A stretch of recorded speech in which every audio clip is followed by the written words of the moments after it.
अस्सलाम वालेकुम दोस्तों, कैसे हो? उम्मीद है कि सब खैरियत से होंगे। अल्लाह आप लोगों को ऐसे ही खुश रखे। आज का किस्सा जरा सा भी मिस मत करना, पूरा सुनना। आज का किस्सा आपके ईमान को ताजा न कर दे तो कहना, और आज का किस्सा आपके सैकड़ों सवाल का जवाब इंशाअल्लाह होगा। इसलिए पूरा सुनना और शेयर भी जरूर करना। तो किस्सा यह है कि डॉक्टर अहमद सऊदी अरब के एक मशहूर ऑर्थोपेडिक सर्जन थे। लोग उनसे मशवरा लेने के लिए कई कई दिन इंतजार करते रहते थे। उनके अपॉइंटमेंट्स होते थे और उनके लिए लंबी लंबी वेटिंग में लोग इंतजार करते रहते थे। उनकी शोहरत इतनी बढ़ गई, इतना उनका नाम हो गया कि वहां की हुकूमत ने जब एक इंटरनेशनल मेडिकल कॉन्फ्रेंस का इनेकाद किया, जिसमें डॉक्टर अहमद को भी दावत दी गई, और उनकी खिदमात को देखते हुए उन्हें इस कॉन्फ्रेंस में न सिर्फ एक अहम लेक्चर के लिए बुलाया गया, बल्कि यह भी तय किया गया कि इस मौके पर डॉक्टर अहमद को एक शील्ड दी जाएगी और उनकी खिदमात को देखते हुए एक सर्टिफिकेट भी उनको दिया जाएगा। और यह दावत, यह इनविटेशन डॉक्टर अहमद साहब तक पहुंचा दिया गया हुकूमत की तरफ से। डॉक्टर अहमद अपने घर से एयरपोर्ट के लिए रवाना हुए उस कॉन्फ्रेंस में शिरकत करने के लिए। वो बड़े खुश थे और पुरसुकून थे कि आज शाम उनकी तकरीम और इज्जत की जाने वाली थी।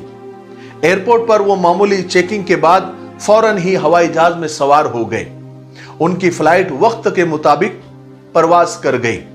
कोई आधा पौन घंटे के बाद एयर होस्टेस ने ऐलान किया कि हम बहुत माफी चाहते हैं, आई एम सॉरी, माजरत खा है कि हमारे जहाज में कुछ खराबी की वजह से हमें जल्दी से जल्दी करीबी एयरपोर्ट पर लैंड करना होगा।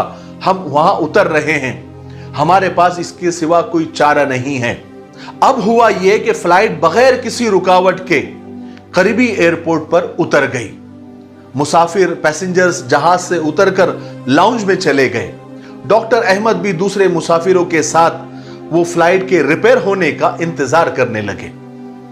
थोड़ी देर गुजरी थी कि एयरपोर्ट अथॉरिटी ने ऐलान किया कि लेडीज एंड जेंटलमैन, खवातीन व हजरात, इंजीनियर्स ने बताया है कि खराबी को दुरुस्त होने का फौरी कोई इम्कान नहीं है। यानी इमीडिएटली फ्लाइट यानी वो जहाज रिपेयर नहीं हो सकता। लिहाजा मुसाफिरों के लिए और पैसेंजर के लिए मुतबादिल तैयारे का इंतजाम किया जा रहा है, यानी दूसरे जहाज का इंतजाम किया जा रहा है। बस इतना ऐलान हुआ। अब वो जहाज कब आएगा, वो तैयारा कब आएगा, किसी को मालूम नहीं, किसी को इल्म नहीं। थोड़ी देर के बाद फिर नया ऐलान हुआ कि जो मुतबादिल जहाज है, यानी जो दूसरा जहाज आने वाला है, वो कम से कम 16 घंटे के बाद ही आ सकता है, और हम तकलीफ के लिए माजरत खा है, आई एम सॉरी। ये अंग्रेजों ने जो है आई एम सॉरी जो कहा है कि ऐसा लफ्ज निकाला है कि बड़ी बड़ी तकलीफें दे देते हैं और सिर्फ सॉरी कह देते हैं। तो उन्होंने कहा कि आई एम सॉरी, 16 घंटे के बाद प्लेन आएगा दूसरा। अब आप सबको होटल में पहुंचा दिया जाएगा। डॉक्टर अहमद के लिए यह ऐलान निहायत तकलीफ दे और परेशान कर देने वाला था। आज रात तो डॉक्टर अहमद की जिंदगी का निहायत अहम दिन था, यानी अहम रात थी वो, और वो कितने हफ्तों से इस रात का इंतजार कर रहे थे। वो कुर्सी से उठे और एयरपोर्ट के जो बड़े ऑफिसर हैं उनके पास पहुंचे और अपना इंट्रोडक्शन कराया, अपना तारुफ कराया कि मैं इंटरनेशनल लेवल का डॉक्टर हूं, मेरा एक एक मिनट कीमती है, मुझे आज हुकूमत की तरफ से जो एक कॉन्फ्रेंस रखी गई है उसमें लेक्चर देना है, वहां सब लोग मेरा इंतजार कर रहे हैं। पूरी दुनिया से डॉक्टर्स उस सेमिनार में शिरकत के लिए आए हुए हैं, और आप लोग हैं कि ये खबर सुना रहे हैं कि दूसरा जो प्लेन है वो 16 घंटे के बाद आएगा। तो वो जो ऑफिसर था उसने जवाब दिया कि मोहतरम डॉक्टर साहब, हम आपकी इज्जत भी करते हैं, आपकी कद्र भी करते हैं, हमें आपकी और दूसरे मुसाफिरों की मुश्किलात का अंदाजा है, लेकिन हमारे पास अभी कोई रास्ता नहीं है। नया जहाज इमीडिएट फराहम करना, इमीडिएट लेकर आना हमारे बस में नहीं है। अलबत्ता जिस शहर में आपकी कॉन्फ्रेंस है, जहां पर आपको शिरकत के लिए जाना है, यहां से अगर आप कार के जरिए जाएंगे तो 3-4 घंटे की मसाफत पर वो है। اگر آپ کو بہت جلدی ہے تو آپ ایئرپورٹ سے کرائے پر گاڑی حاصل کر لیں اور خود ہی ڈرائیو کرتے ہوئے آپ اس شہر پہنچ جائیں۔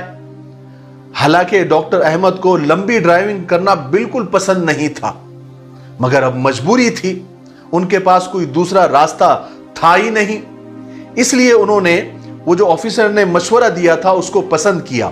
ایئرپورٹ سے کار لے کر وہ اس شہر کی طرف جہاں ان کو جانا تھا، جہاں ان کی کانفرنس تھی، وہاں کے لیے روانہ ہو گئے۔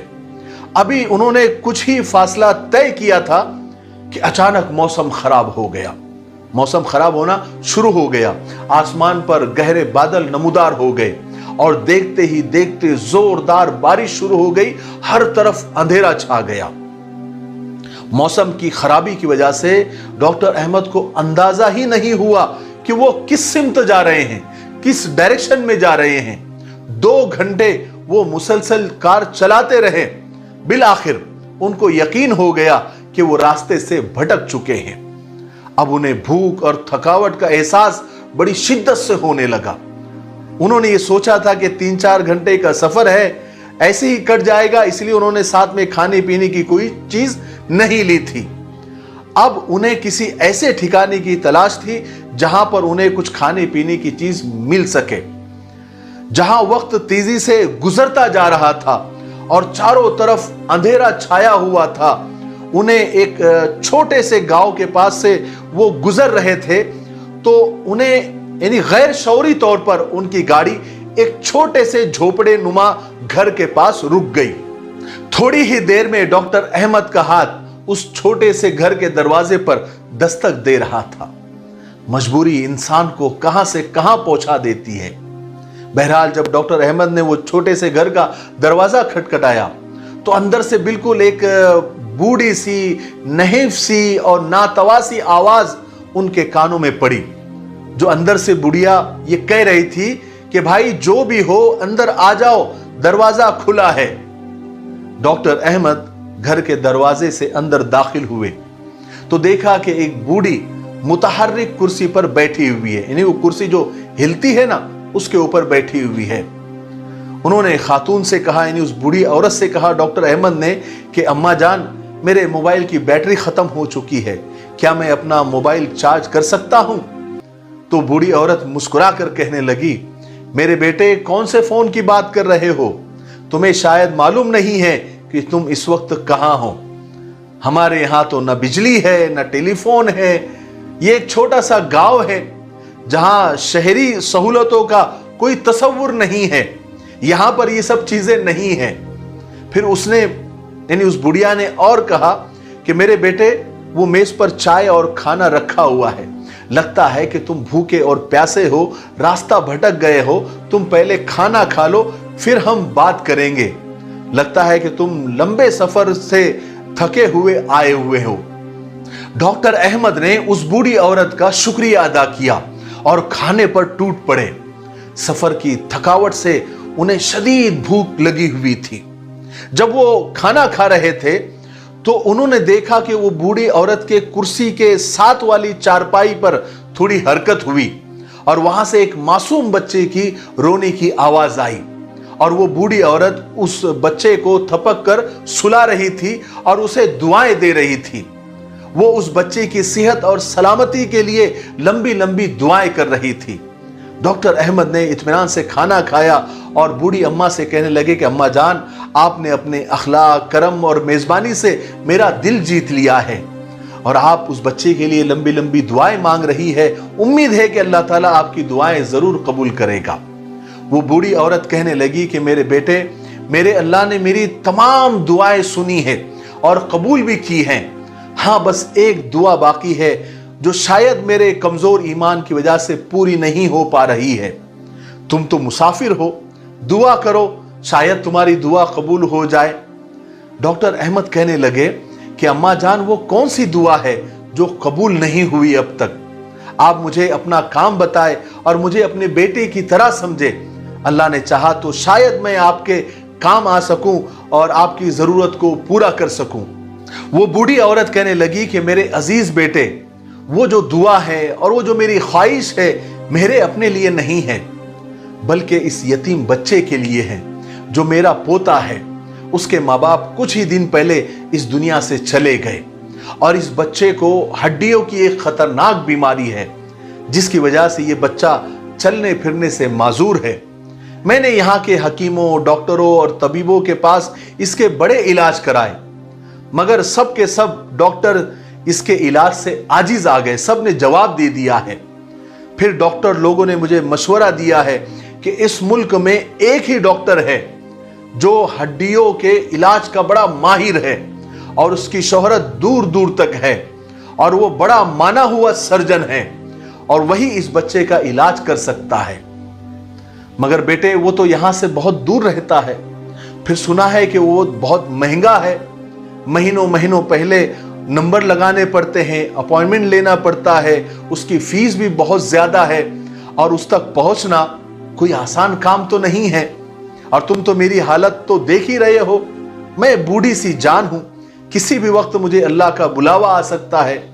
मुझे डर असल में यह है कि मेरे बाद इस बच्चे की निगरानी करने वाला कोई नहीं होगा।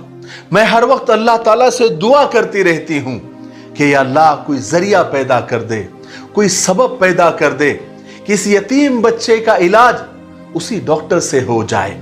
मुझे अल्लाह से उम्मीद है और मुमकिन है कि इस यतीम बच्चे को शिफा उसी डॉक्टर के हाथों मिल जाए। डॉक्टर अहमद ने पूछा कि अम्मा जान उस डॉक्टर का क्या नाम है? तो बूढ़ी अम्मा ने कहा कि डॉक्टर अहमद। हाँ, डॉक्टर अहमद नाम है उसका। बूढ़ी अम्मा ने सोचते हुए नाम पुकारा।